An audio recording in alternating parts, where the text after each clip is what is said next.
My name is Nick Whistler. I'm a attorney at the law firm of McMurray & Schuster. Basically, we're a boutique law firm that specializes in consumer protection, privacy type of issues. And I'm here today actually to talk about the TCPA and how you can call and text your customers and hopefully remain compliant, because it's an area where we've seen quite a bit of class action litigation, some enforcement from federal and state regulators as well.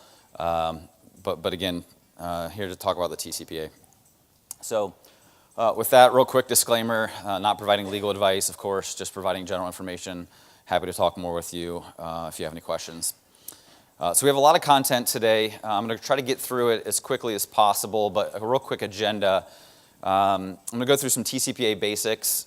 For those of you that maybe have a little bit of familiarity in this area, this may be a little bit again, basic for you, but just bear with me. I think it's important to set up the issues for the more complex discussions, but I also think for those of you that aren't as familiar with the TCPA, it's really important to understand what the basics are. We'll talk about how we got here, so kind of a evolution of the issues over the last several years and kind of pinpointing what the issues are today. We'll talk about the current landscape. I'll provide a little bit of a prediction on where we might go next based on some of the current developments. And then last, I'll just go through some specific issues that we see from time to time, things that you should be thinking about as you're calling or texting customers, and some specific compliance recommendations related to those. So again, there is a lot of content. If you have questions, there are a couple mics here, it looks like. I'm happy to answer those throughout the presentation, and certainly I'll try to leave time at the end for a more in-depth Q&A session. So with that, I'll go ahead and get started. Real high level, the TCPA is the federal statute that regulates calls and texts, and it has a bunch of different substantive areas. The probably most important one, the one that we're going to spend the most time on today, just due to the ambiguities around it, due to the volume of litigation, relates to calling and texting cell phones. That's kind of the hot button issue right now. But just so you know, there are other issues under the TCPA. It regulates any type of pre-recorded message, advertising faxes, do not call lists. There's actually a pretty lengthy list, things like disclosure requirements for marketing calls, calling time restrictions, caller ID rules for marketing calls. So the interesting thing, though, is that it's kind of a little bit of a mix. Some of the rules apply only to business-to-consumer marketing calls. Some of them apply to all marketing calls and texts, and some of them apply to B2B communications as well. So it's kind of a mix. The cell phone issue, the one that we're going to talk about today, is very, very broad in terms of applicability. So it does apply to B2B. It does apply to non-marketing communications, and I think that's something that surprises a lot of people that maybe aren't as familiar with this area of the law. In terms of enforcement, you've kind of got two prongs here. You've got the FCC, which is the federal agency that enforces it. It can impose penalties of up to $16,000 per violation, and per violation is really considered per call or per text. So as you can imagine, that adds up pretty quickly. I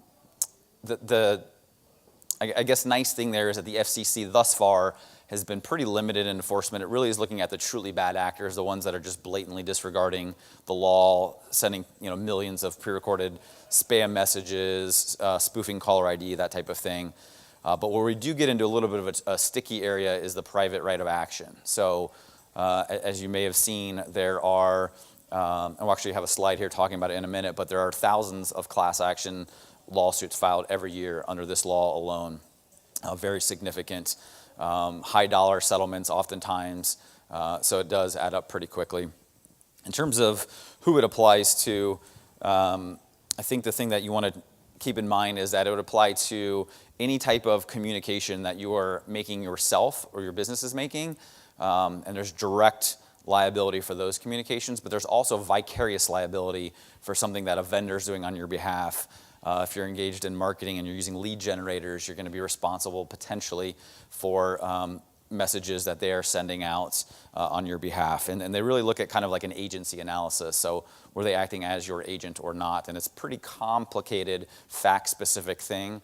but I'll just tell you that you should be worried about anything that your partners are doing, because once you get caught up in litigation, things escalate pretty quickly.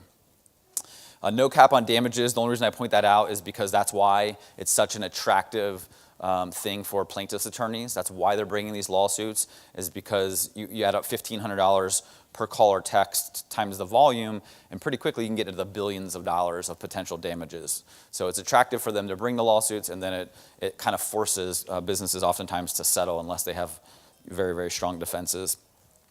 And it's the second most common type of lawsuit filed in federal court right now, behind the FDCPA relating to debt collection. So, and oftentimes you actually see lawsuits related to both if it's a collection call. So very significant amount. Real quick slide. This shows the number of class action lawsuits filed over the last several years.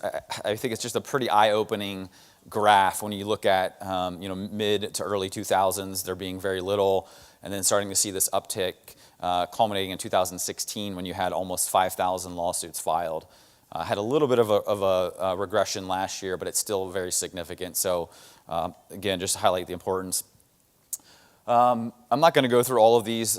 These slides are available through the app, and certainly happy to make them available myself as well. But this just goes to show this impacts every industry. It impacts very large companies, very small companies, and the settlement amounts can be very significant. So everything from you'll see some that are very small for hundreds of thousands, and you'll also see some that go into the tens of millions of dollars. And this is kind of illustrated on this slide. So with that, I'm going to kind of go through more of the substantive requirements. And again, some of this is a little bit dense. I'm not here to try to bore you. I know it's not the most exciting topic, but it is very important. And so just bear with me. There's a reason why I have to set some of this stuff up. It's very technical. And so when I'm doing things like talking about what the law requires and what the definitions are, it's for a reason. So in terms of the restrictions on calls to cell phones, the basic rule, the one thing that kind of triggers everything is either using what's called an automatic telephone dialing system, often called an auto dialer or an ATDS, or a pre-recorded message, either of those types of technologies to call or text a cell phone. There are different standards depending on the type of communication. So if it's a marketing call, you have to have written consent to use those types of technologies. If it's a non-marketing call, maybe a collection call, appointment reminder, or something along those lines, you need a lower level of consent, but you still need to worry about having consent. And then although the law does not actually reference text messaging, through interpretations, the FCC and courts have held that it does apply to texting. They treat a text to be the exact same as a call, and that's how it gets text messages get swept up in this law. So that's something that some people don't realize, and they get into trouble, is that they're texting people and they don't realize that the TCPA applies. Okay, so the statutory definition. We're going to kind of go through by topic here. I think the easiest way to conceptualize and understand what the issues are to talk about the topic. So we said that if you're using an auto dialer, you need to have consent. Well, that begs the question, well, what the heck is an auto dialer? And so you would think that this would be a very simple explanation. And what I tell folks most of the time is that we kind of have to take a step back and understand that these are very complex issues, and also oftentimes there's not a lot of common sense in this area. And you'll see why here in a minute. So the statute actually defines the term ATDS pretty narrowly. It's talking about equipment that has the capacity to do two things. And the word capacity is very important. We'll talk about that. But it has the capacity to do two things. The first is to store or produce numbers using a random and sequential number generator. Kind of technical term, and we'll talk about the meaning of that random and sequential number generator term here in a second. And the second is to dial those numbers. So we've often argued over the years that it's a very narrow definition. It has to actually generate the numbers that you're calling and then or texting, and then send out the communications automatically. The reason that it was adopted was back in the early 90s. Businesses used equipment that literally would just generate numbers, pick 10 digits randomly, or just sequentially dial through every number possible. And what happened was they were tying up emergency numbers, they were tying up hospital lines, they were reaching cell phones, which back in 1991 was a problem because of the costs. So that's why Congress enacted this statute. It was very tailored, very specific to address a specific problem. The problem is that the FCC has expanded that definition since 1991 when the law was passed. So in 2003 and again in 2008, it said that a device is an ATDS or an autodialer if it has the capacity to dial without human intervention. And basically what they were targeting is predictive dialers. So at this point, companies had moved away from randomly and sequentially dialing numbers, and they basically said, okay, here are all my customers, I'm gonna throw them into a list, and then we're gonna use this equipment to dial through the list more efficiently. I don't have to have somebody actually dialing each number. I can just have the system do it for it. If somebody answers, we'll route it to an available representative, and they'll handle the call. So it's really just about efficiency. And the FCC said, those are dialing without human intervention. You don't have a person, an employee dialing these numbers, therefore they're covered. And they kind of just read out this concept of random and sequential number generation from the statute entirely. So that has been the standard. It didn't cause that much concern over the years. For non-marketing calls, people typically had the type of consent that was required. For marketing calls, there were exemptions up until 2012 when they passed a new law requiring written consent. And so that's when things became kind of an issue, and that's why you saw the spike in litigation, is a combination of that and some of the other interpretations that were adopted. So fast forward to 2015, this is when things kind of escalated even further. The FCC said, all right, a number of industries, a number of companies that actually petitioned them said, we need clarity. We need to know what is an autodialer. We're starting to get a lot of litigation around this. There's not a lot of clarity. Courts are kind of all over the board. We need concrete guidance on what is an autodialer. In 2015, they gave us what they thought was concrete guidance. I would, of course, disagree with that. But basically what they said is, okay, an ATDS is anything that has the capacity to do certain things. And when we say capacity, what we really mean is it has the ability to do it now, or you could modify the system to provide that type of capability. And so this is an incredibly broad standard. They provided very little guidance on what exactly a potential ability means, but basically they said if you could download software, something as simple as that, your device now becomes an autodialer, and all of these consent requirements now apply. As you can imagine, that's a significant ruling. It created a lot of uncertainty. It just increased the litigation that we saw because basically everything as simple as a smartphone at that point. A smartphone, you can download an app, and that app can dial through your contact list without you doing anything if you so choose. And so it was incredibly broad. No definitive guidance was provided other than a rotary phone is not an ATDS. And so everybody was left with, what the heck are we supposed to do now? So after that happened, a number of organizations and companies, I think 9 total, filed basically an appeal. And they filed that with 2 different circuit courts, the 7th Circuit and the DC Circuit. They combined them into the DC Circuit and basically said, we think the FCC got this wrong, that the term cannot possibly be this broad, and therefore we need you to basically overturn it. There are a number of other issues related to revocation of consent, calls to reassign numbers. We're going to go through all of those too, but those were the kind of the main topics of this FCC appeal. And so one of the organizations that actually appealed that is called PACE. It's the Professional Association for Customer Engagement. It's an association that my firm is general counsel for, and so we were actually pretty involved with all of these briefs that were filed. We were pretty involved with the strategy in terms of arguing on behalf of all of the industries, really, of what is an ATDS and these other issues. The court heard oral argument on this in October of 2016.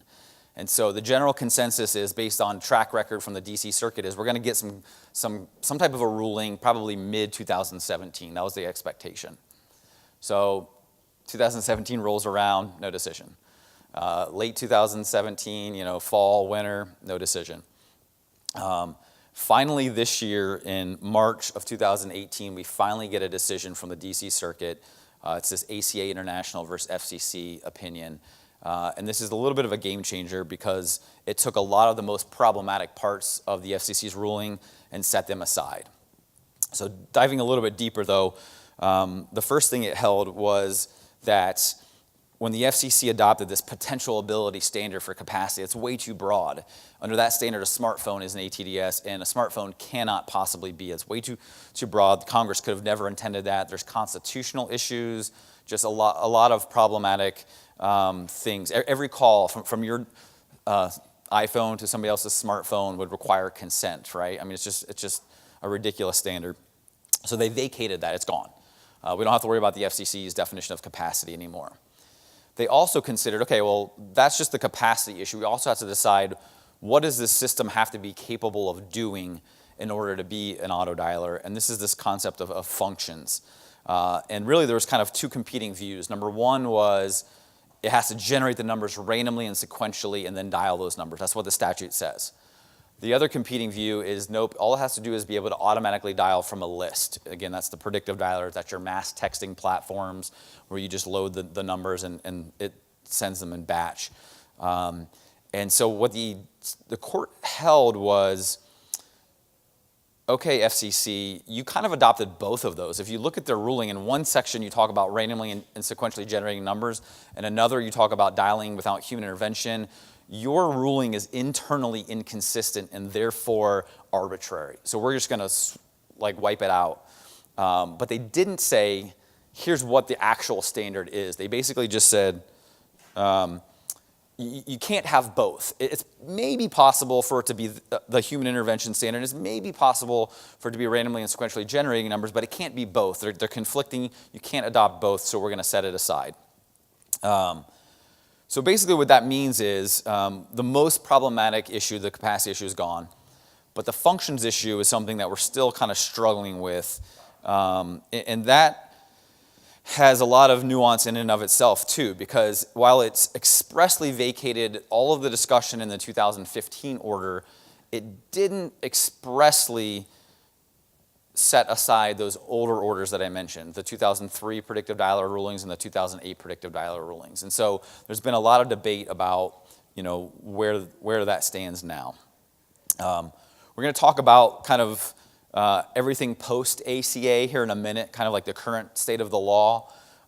So for now, I'm going to kind of pivot from ATDS and talk about consent. So again, if we're using an auto dialer, if we're using a pre-recorded message, and we're calling cell phones, we have to have consent. Prior express consent is the standard for a non-marketing call. Again, this is something like collection call, something like something like a collection call, something like a appointment reminder. There are other types of informational calls and texts that you might imagine. And basically, that term is not defined in the statute. It's not defined in the regulations. So really what we go by is what the courts have said it is and what the FCC has said it is. Well, this is actually one area where there's favorable guidance from the FCC and from courts. They basically said, look, if somebody provides you a number as a contact number, they're basically giving you consent to call them regarding normal business communications.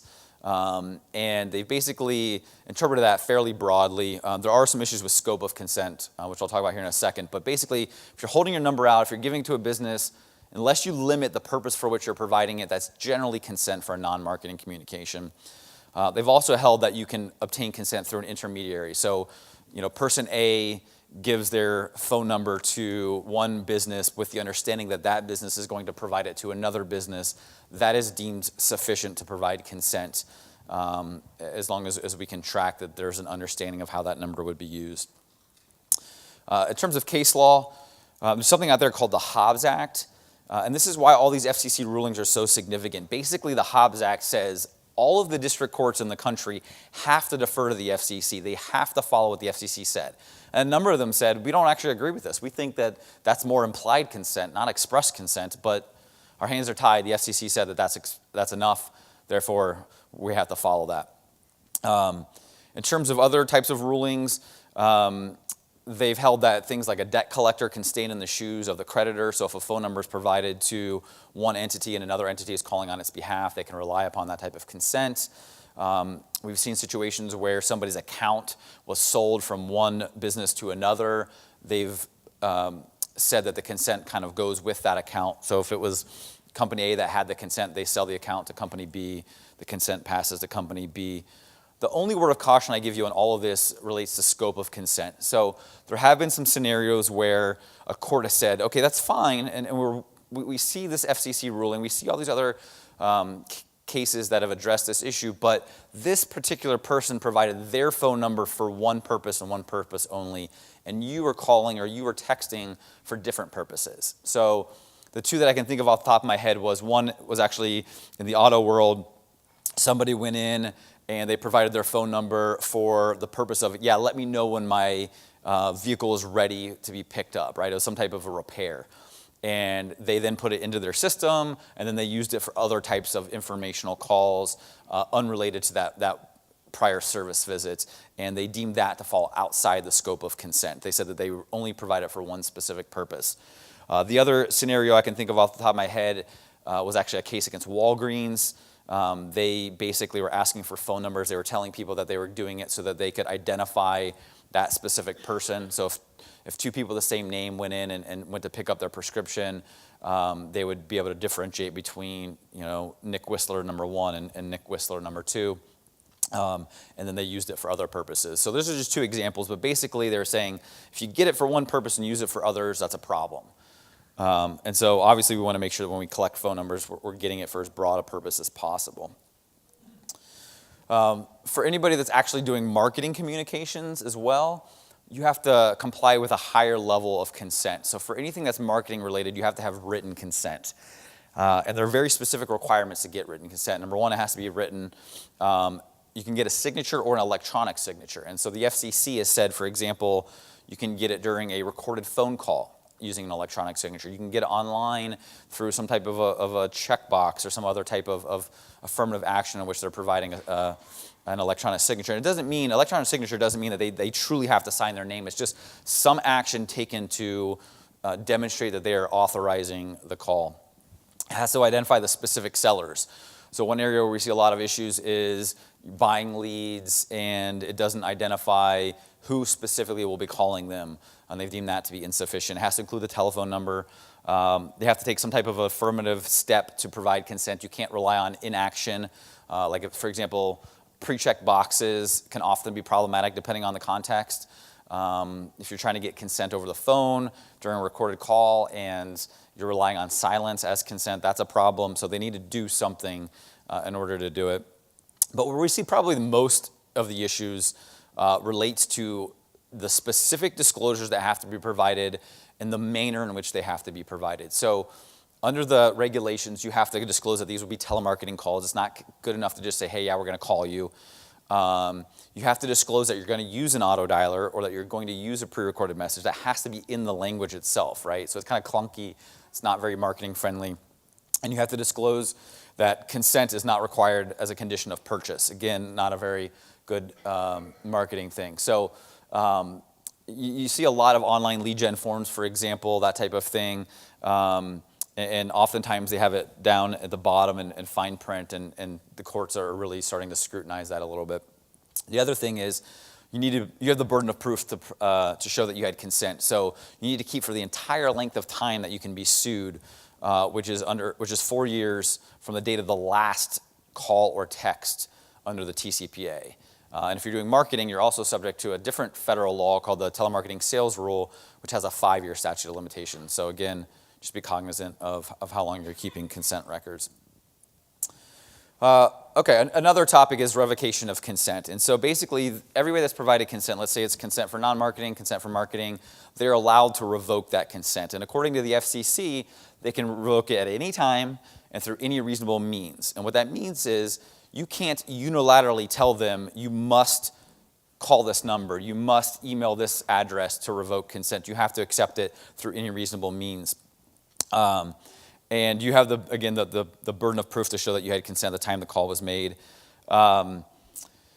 The standard of revocation was actually upheld in ACA. So while ACA set aside all the ATDS issues, and we'll talk about reassigned numbers here in a second, it set aside some guidance around that too, but it actually upheld the standard of reasonable revocation under the TCPA. So that is still valid and good law.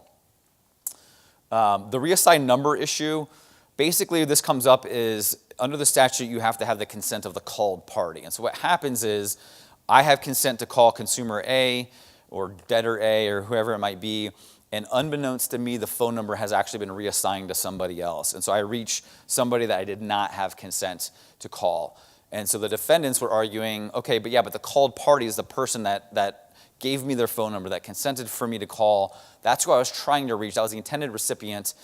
That's the called party. And courts and now the FCC has said, nope, sorry, it's the person who actually got the call, the current subscriber or the customer or user of that phone number. And so that led to significant expanding of TCPA liability, because now you had no way to definitively know if you were going to reach the person you thought you were calling or somebody else. There was no database that you could use to find out if a number was reassigned. So it basically made complying an impossibility. There are certain things that you could do to mitigate risk, but you could never eliminate it. And the other thing that we had asked the FCC for was some type of a bad faith defense. So what happened was people that are manufacturing lawsuits on purpose, they were getting numbers that were likely to be reassigned. They were going into depressed areas of where they know that people had financial issues and just buying up phone numbers and then having a bank of phones and just waiting for people to call them, hoping that some of those numbers were reassigned and hoping that they could manufacture lawsuits. And what the FCC said is, sorry, there's no bad faith defense. You're responsible for that. That's not on us. That's just the cost of doing business. They provided a one-call safe harbor. So basically, okay, fine, the first call you make, there's no liability for that after it's reassigned, but that's it. Okay, but it's not really a safe harbor because they interpreted one call to be one attempt, not actually reaching the person. So you call or you send a text, they don't respond, there's no indication that the number's been reassigned, they don't say that you got the wrong person. Every call, every text after that incurs liability. So huge problem with reassigned phone numbers. You see this mostly in the collection space for two reasons. People are giving up their phone numbers because they don't want to get collection calls. They're just trying to avoid that. And the other reason is a lot of times if they're having issues in one area, they're also not paying their cell phone bill. And so their account gets cut off that way too. So it does pop up in other areas, but collection calls are the number one area for reassigned numbers. So in ACA, the DC Circuit said, okay, we think this one call safe harbor is arbitrary. Like, how are you supposed to be put on notice through one call if they don't tell you that the number's reassigned? And so they basically scrapped that one call safe harbor. They also said that there was no indication that the FCC would have adopted a strict liability standard, and so therefore they set aside their interpretation of what a called party is as well. So that's gone. The problem is there's circuit courts, the 7th and 11th Circuit, so pretty prominent courts, and they've held called party means the current subscriber. And so the short of it is this is still an issue. There is still liability for calling reassigned numbers. We're hoping that changes moving forward. But right now, just understand that really the status quo, even though the FCC's guidance is gone, the case law is still there and the status quo is still in place. Okay, so that's a long-winded kind of explanation of what was out there, what happened, what the FCC did, what some of the interpretations were leading up to today. And so now I'm going to talk a little bit about like kind of what's happened since ACA. That's kind of like a pivotal point in time. And so we'll talk about kind of what it looks like now. And I'm going to go through topic by topic as well, just to kind of try to frame the issues. So since ACA, the courts have, actually, let's talk about the FCC first. So right after ACA came out, the FCC started soliciting new comments. They said, all right, we are going to finally, once and for all, address this issue. And the important thing to note here is that the FCC is under new leadership, right? So when the party changed, when the White House changed, the leadership in the FCC also changes. And so the commissioner of the FCC now is one who issued very, very strong dissents to that 2015 ruler. He thought that the interpretation of auto dialer was ridiculous. He thought the interpretation of called party was wrong. He thought that you're basically just imposing liability on businesses that are trying to do the right thing, and we're not dealing with the real problem, which is all the illegal, unlawful robocalls coming from overseas and all these other things. So we're expecting the FCC to weigh in on several issues in the coming months. Based on their prior dissents, I think we'll be pleased for the most part with what we get. But anyway, so they solicited comments from the industry on, okay, what does the term capacity mean in the wake of ACA? what functions are required, and what does it mean to make a call using an ATDS. And so the first two we've already talked about. The third one, this was something that the DC Circuit kind of brought up on its own. We hadn't really addressed this to this point, but they basically said the statute does have a definition for what an autodialer is, but it also says it's unlawful to make a call using that system. And so what does that mean to make a call? Does that mean you have to use the functionality, the autodialing functionality, or just making any call using that system, even if you're not using the autodialing functionality? Would that also be subject to the consent requirements? And so the FCC is asking for us to provide feedback on what's going on there. The courts, they're considering a few different issues. They're considering what does capacity mean. They're trying to figure out how broad ACA was. Does that wipe out all of the FCC's orders, or does it only wipe out that 2015 ruling, which is very important because, again, that Hobbs Act thing is hanging out there, and basically if it didn't wipe out those older orders, then that means the district courts have to follow the guidance provided therein.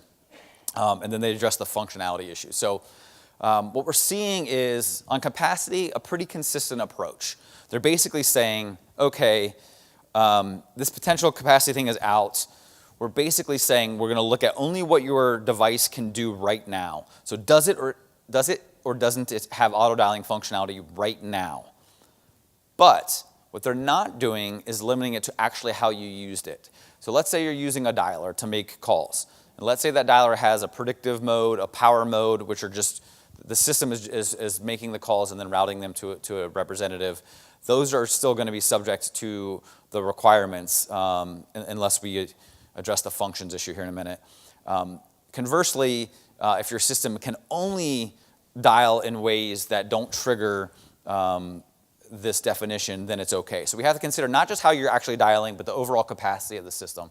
But again, it's pretty consistent. It's pretty favorable for businesses and for defendants in the event of a lawsuit. On the issue of whether ACA set aside all of the FCC guidance or only the 2015 ruling, we're seeing a little bit of a split. We have several courts, district courts saying, you know what, the old rulings are still valid, they're still binding, we have to follow them, and therefore we will. And here's some examples. Some pretty prominent courts in here. Southern District of Florida is a TCPA hotbed.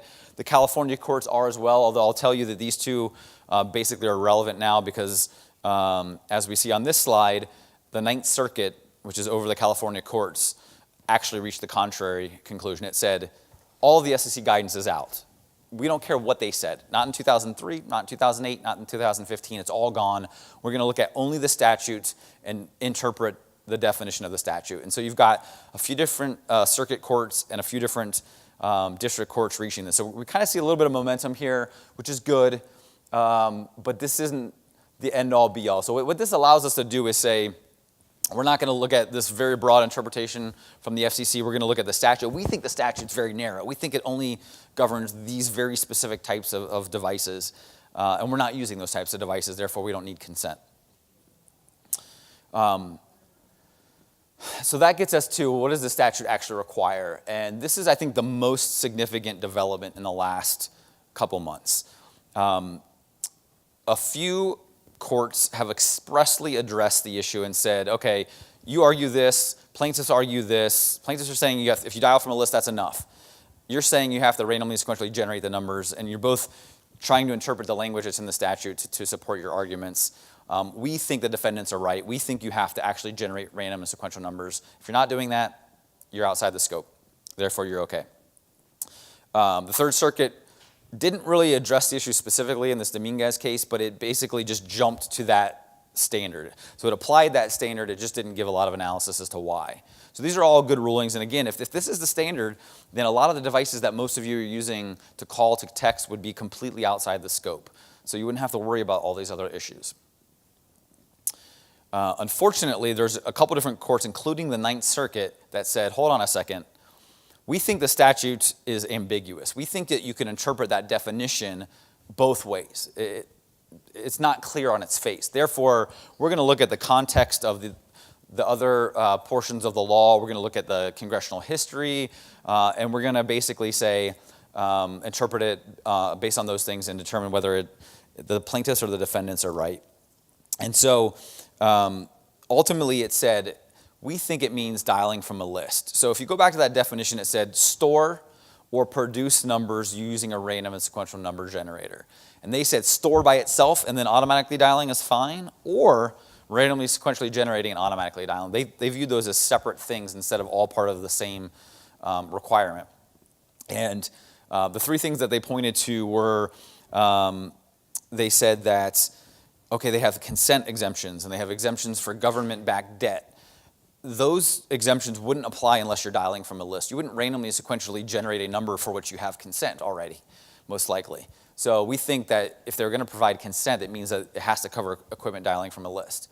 They also said that in 2015, when they amended the TCPA on kind of like technical things that aren't relevant for anybody in this room probably, they knew what the interpretation was in 2015, that anything that dials from a list is an auto dialer, and they left that in place. So what that means is they kind of validated that interpretation, and that's what the court said. Those arguments were considered and shot down by the Northern District of Illinois in a different case. So again, two different courts reaching two different conclusions. The FCC wasted no time.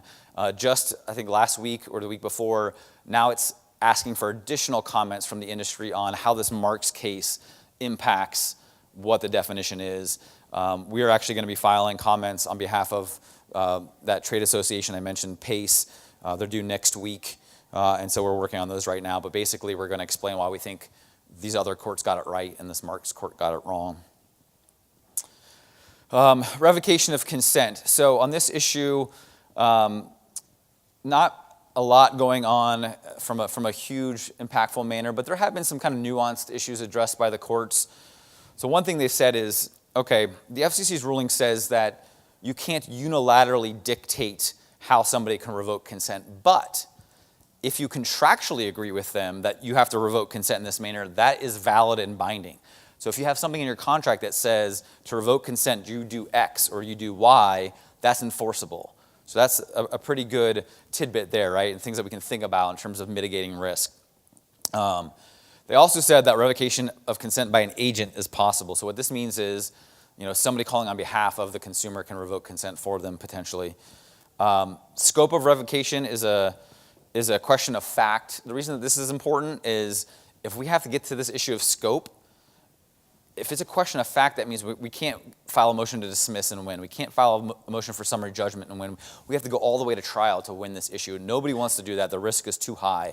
So that becomes a very significant concern. So we need to be very thoughtful about how we're getting consent and making sure that our communications are within the scope of that consent. Partial revocation. So this, we've seen people say, don't call me at work. Don't call me during these hours. Don't call me about this particular issue. And courts are starting to say that they're allowed to revoke consent partially. So instead of just being yes or no, you now have to be able to delineate between when and how and why, which creates some significant compliance hurdles. We've seen courts basically say, one of the things that we had seen plaintiffs do was manufacture lawsuits through text programs. So they would purposely sign up for a text program. They would then opt out of that program, but instead of using stop or quit or any of the other industry standard terms, they would respond with some long, lengthy thing like, I changed my mind, I no longer want to receive these, take me off, something like that. And the system, it wouldn't pick that up, right? It wasn't set up to be able to detect that type of opt-out, and so they did that on purpose so that they would continue to get texts and then they would sue for those texts. Fortunately, the courts have actually seen through that. Sometimes they don't apply a lot of common sense. In this case, they did. And they said that was an unreasonable revocation method. All you had to do was type stop, and you didn't do it. So that was actually a pretty good case. There was also another one where somebody went into like a Macy's or some other, maybe it was Kohl's, but they went into a retail location and told some person working on the floor that they no longer wanted to get texts. And then they sued after that. They said that was unreasonable as well. So this concept of reasonable is not unlimited. There are some people trying to manufacture lawsuits, but I think we'll see that go away, or at least lessen as they have little success doing those types of things. Some people allege, well, once I canceled my account with you, I was thereby revoking my consent for communications. The courts have said, no, you have to affirmatively do something else. You have to, ask for the text to stop, you have to ask for the calls to stop, et cetera. And then the last thing here is, and I even put this on the slide, I would caution you about relying upon this, but there is some support for the argument, and this is an issue where courts are split, but there's some support for the argument that once you obtain consent through a contractual term, they can't revoke it. It's a bilateral contract. One person can't change the terms of that contract. The Second Circuit's recognized that. Some lower circuit or some lower district courts have recognized that. Other courts have disagreed. And so what I would say is, again, putting consent terms in your contract is a great backup plan. If you get sued, you can make that argument if you're in the right jurisdiction, but you probably don't want to rely upon that. If somebody's asking you to stop, you probably just want to stop. Same with the contractually agreed upon method. If you say you have to call this number or email this address or do something like that, that's a way for you to have a litigation defense. But if somebody's telling you, I would process it no matter how they do it. I wouldn't rely solely upon that method. Calls to reassign numbers. This is another area where the FCC is soliciting comments. And so again, they're saying, okay, how should we interpret called party? The FCC's prior ruling is gone. How should we interpret that? Should we mandate that carriers provide a reassigned number database so that as a caller, you could scrub against that database and remove numbers that have been reassigned? Should we provide some other type of safe harbor? What should we do here? They're just looking for guidance from industry. Hasn't been a lot of case law to talk about on this issue, so it's really just the FCC developments that are important. So that's kind of what's going on out there. But in tandem with all of this, you're starting to see legislatures kind of see the writing on the wall. They think the FCC is likely going to narrow the scope and application of the TCPA. And so what they're saying is we got to do something. And so earlier this year, there was legislation proposed in both the Senate and the House. They're basically the same bill. It's just one in each house. And what they're trying to do is kind of update the TCPA and largely pull back, put into the actual statute all the interpretations that the FCC had previously adopted. And so one of the things that they do is they would replace the term auto dialer with the term robocall. And they would basically say a robocall is anything that's pre-recorded or anything that automatically dials from a list. So it's again intended to get mass texting platforms. It's intended to get dialers that you're using for phone calls. It would exempt calls made with substantial human intervention. And again, that's an ambiguous term, right? So substantial human intervention. If you're doing click to dial or click to text, would that qualify? Is that enough human intervention? We don't know. So a lot going on that front. Some other things. I mentioned that TCPA covers text messages through interpretation, but it would update the law to make it that more express. It would define called party as a current subscriber, meaning still liability for reassigned phone numbers, but it would mandate that the FCC create a reassigned number database. So as a caller, you at least have some way to potentially comply with the law. It requires exemptions to be very narrow. So I think probably the most interesting thing from all of this, other than the auto dialer issue, the robocall issue, is this last bullet here. It would actually require the FCC to adopt regulations to implement caller ID authentication standards. So right now, one of the things that as an industry we're doing is saying, quit trying to expand the law that just imposes unnecessary regulations. It's unclear, and you're just penalizing good actors, legitimate businesses. You're not doing anything to address the bad actors, the people sending millions of pre-recorded messages from overseas related to, scams and IRS fraud and, all of these other things. What we need to do is come up with technological solutions to the problems. And so one of that solutions is called shake and stir. I won't bore you with the details, but basically what it is you would authenticate the call as legitimate on the front end, and then you would authenticate it on the back end so that you knew that call was coming from that particular number. And if you can kind of trace those calls back to who's making them and have the carrier legitimize the call, then it largely gets rid of the issues that we're having right now. So the FCC is aware of this. There's an industry kind of council that's working on these things right now. And so basically this is saying, we see what's going on over here. We think the FCC should mandate this rather than let the industry do it themselves. So it's kind of an interesting issue, but it's part of the Stopping Bad Robocalls Act. Okay, so what's next? Getting out the crystal ball a little bit here. Where do we think this is heading in the next months, maybe years? The first is an updated FCC ruling. As I mentioned earlier, I think the FCC's tipped its hand here. They're going to adopt a definition of auto dialer that's narrow, in my opinion. I do think that they're going to have to address this Marks case that just came out. So that's why they solicited additional comments, and that's why we're as an association, filing comments on this issue. But I think they are ultimately going to say the statute was written for a specific purpose. We can't expand the definition just because we think that's the right thing to do. Revocation of consent, I don't think that they really do much here. I think it's probably the status quo. I don't think they're really going to tinker with that too much. I think it's not that controversial, and I think there won't be much change there. On the reassigned number front, I feel very confident that they're going to do something. But what they do to alleviate the problem, I think, remains to be seen. I think that the two most likely scenarios are they interpret called party to be very narrow, to be the person that actually they were intending to reach. Therefore, that would eliminate the issue of reaching somebody else. But if they can't do that, or if they're concerned about that interpretation, then I think that they might mandate a reassigned number database and then give people a chance to comply through using that database. So I think one way or another, they'll provide some type of relief. This concept of what does it mean to make a call using an auto dialer? Like, do you have to actually use the functionality or not? They haven't considered this before. This is a new issue that was teed up by the DC Circuit Court. And so I really don't have a clear understanding of how they're going to approach this. But the one thing I would say is this kind of provides them another way to say, okay, we have this Marks case, this Ninth Circuit case. We have to figure out what to do with that. You know, maybe as a backup, we just address it through this way so that if you're not using the auto dialing functionality, you're not subject to the consent requirement. So we'll see what happens there. I'm just not really sure. I don't think that the TCPA is going to be amended, at least under the current state of federal legislature. If the makeup of Congress changes, and I'm meaning both houses, that's possible. I don't think Trump is in favor of this. In fact, one of the interesting tidbits is that his campaign was actually sued twice under the TCPA for, I can't remember if it was calls or texts, but they were sued twice. So I don't think anything's going to happen in terms of an actual statutory amendment in the near future.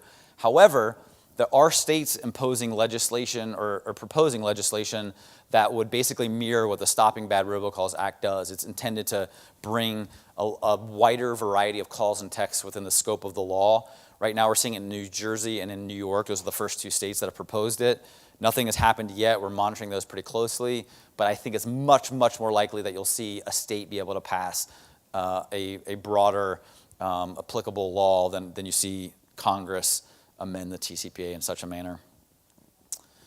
Okay, so all of that is kind of what's going on, et cetera. What I like to typically do is wrap up with going through just some common issues that we see and some recommendations. If anybody has questions when I'm done, I'm happy to answer those as well. So in terms of express consent, and this is what's required for non-marketing calls, the most common issues that we see are the inability to prove consent and the lack of documentation. So basically, you're relying on the fact that somebody gave you their number as a contact number, but you can't demonstrate where they did it. Was it on an application? Was it on some type of a repair order? Was it on some other type of form? Where did that number come from? Did you pull it from some type of skip tracing? Did you get it from some third-party database? And not being able to do that. And if you can't prove that you had consent, you didn't have consent. So that's the number one issue that we see. The number two issue, I mentioned this earlier, is calling outside the scope of consent. So what you want to do here is make sure that when you're getting consent, you're basically getting consent as a contact number. Have some language that you can use it for, very broad purposes. It's not a hard thing to do, and something that I think pays dividends down the end. And then the reassigned number issue, of course, is there for collection calls specifically, but other types as well. So those are the most common issues that we see. On the written consent side, these are for marketing calls. The most common issues are people like, I bought a list, they said that they had consent, and so therefore I called them. Well, they didn't look into where were they getting consent, how are they getting consent, did it meet all the specific requirements, were they even getting consent at all? A lot of issues of people buying opt-in leads using lead generators. It's a good way to, to grow your business, but you have to be very careful how you do it. You gotta have some due diligence practices and procedures in place. We've seen people say, well, I bought this list. They told me that there was no cell phones on there, that it was only businesses or only landlines. You need to do your own scrubbing. There are databases that you can use to actually identify whether a number is a cell phone number or not, and you need to do that on your own and not rely upon somebody else to do it. They're getting consent using forms that aren't very good. One common tactic we see is somebody signing up for something online, and they're like, fill this out to create your account. And then below the button that they're submitting is some language in fine print that says you're agreeing to get calls, not only from us, but these 500 companies that are listed through a hyperlink. So these multi-purpose forms are significantly problematic. There's ways to structure them to mitigate risk, but just be cognizant of that. And again, an inability to prove consent's an issue. Intermediaries, I don't think we really need to spend too much time talking about this, but if you're getting consent by getting a phone number from another business, like it's not being provided directly by the consumer, you need to think about ways that you can document that you're actually getting consent. And then the other question we get oftentimes is, I got consent, or my affiliate got consent. Does that apply to our other subsidiaries, affiliates, et cetera? I think if it's written consent, I would say no, unless they're specifically identified. If it is non-marketing calls and you have language in there saying that it applies to affiliates and subsidiaries, I would say most likely yes, but I don't think it's a clear-cut issue. Revocation of consent, real quickly, because I want to leave time for questions. I would say that the most common issue I see is the lack of a grace period. So under the do not call laws for marketing calls, you get up to 30 days to process a request. You don't have that type of grace period for revocations. You have to honor them immediately. And if you're not doing that, if you don't have a system in place to do that, all of the calls or texts that you send after that can create liability. The other thing we've seen is multiple accounts with the same phone number. So rather than blocking communications by number, they're doing it by account. Well, if that number is associated with more than one account, then it ends up leading to somebody getting a call or a text after they've revoked consent. So that's a significant issue that we've seen. Real quick, the last one, we also get asked a lot, if somebody opts out of calls, are they opting out of texts? And if they opt out of texts, are they opting out of calls? My answer is typically there's risk if you don't apply it both. And the reason I say that is because a text is considered to be a call. They're considered to be one and the same, the legal equivalent. And so if we're not treating them as the same, if we're differentiating between opt-outs, there's some risk there. I think you could probably, for example, somebody opts out via text and you're sending a confirmation text back to them, you could maybe put some language in there to say to opt out of calls, do this. That's going to help your argument. There are things you can do, but I don't think you can fully eliminate that risk. VoIP numbers, just real quick, PSA here. We're seeing professional plaintiffs, people that make a living suing people, sign up for VoIP numbers on purpose. And the issue here is that these consent requirements apply to anybody that's calling a cell phone or any other number for which the called party is charged. And there's a limited number, not very many, but a limited number of VoIP services that you actually pay for incoming calls. So these professional plaintiffs are signing up for these numbers on purpose because they know that they'll be charged and they know that they'll be able to sue if the caller didn't have the right type of consent. So this is a difficult issue to deal with. There are some services out there that can help you identify VoIP numbers. You won't know whether or not it's the type of service that they get charged for or not, so you may have to apply a more conservative approach by manually dialing these than you want, but it's something that you can do and something that we're just seeing more and more of.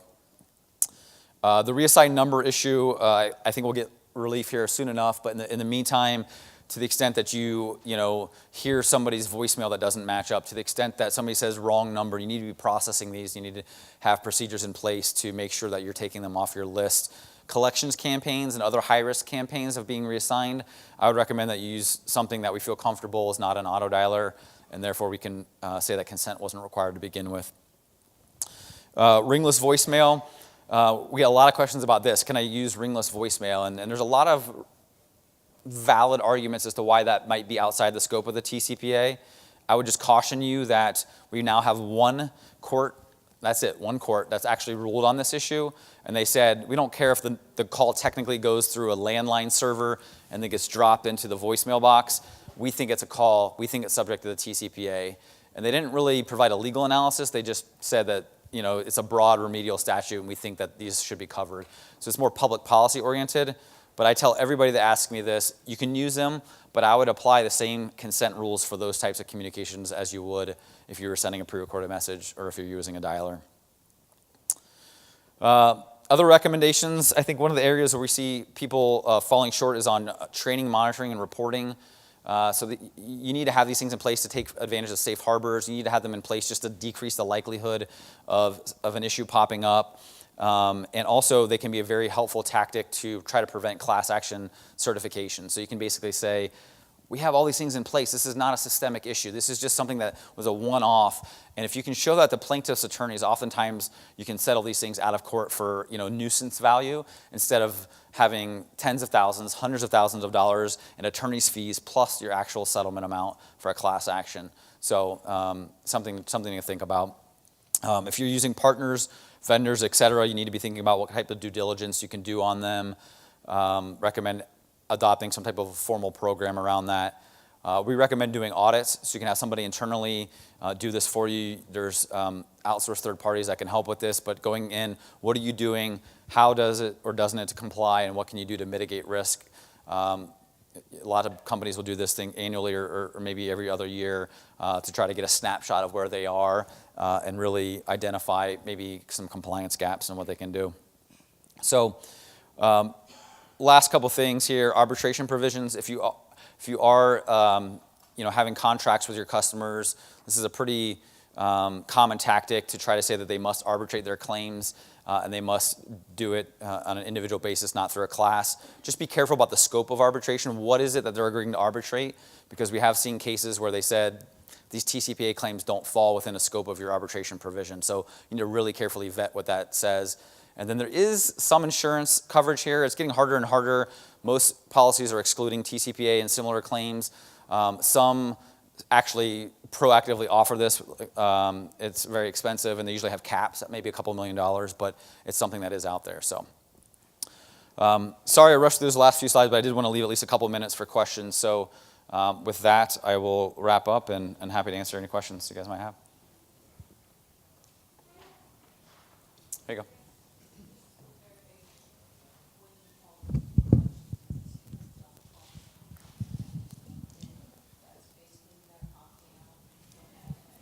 Yeah, so for everybody, the question was, when you call somebody for a collections purpose and they say, don't call this number, is that an opt-out?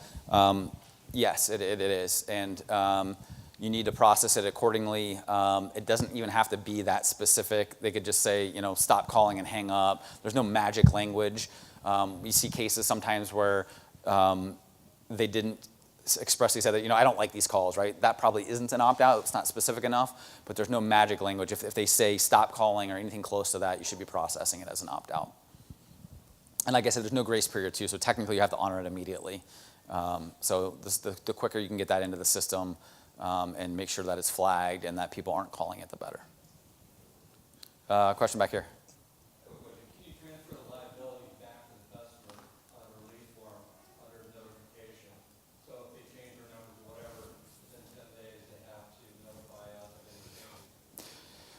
So the answer to that is yes. The FCC actually specifically authorized that in its 2015 ruling.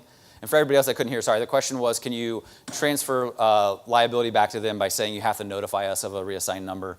The FCC said yes. The problem you're going to run into there is the other person that got the call is going to sue you, and then you're going to try to get indemnification or go back on that customer. They're not going to be able to pay for any type of significant liability. So while that theoretically would work, in practice, I think you're going to have little success actually mitigating damages because you can still be held liable. You still have to pay out that claim, and then you'd have to seek indemnification from that customer, and I just don't think most customers would be able to really pay for that type of thing. Question back here. Okay, somebody has opted out, and then let's say we repossess their car or whatever, and they want us to call them later on. Do we have to have specific like emails or texts or handwritten letter from them saying it's okay to call them back to give them information?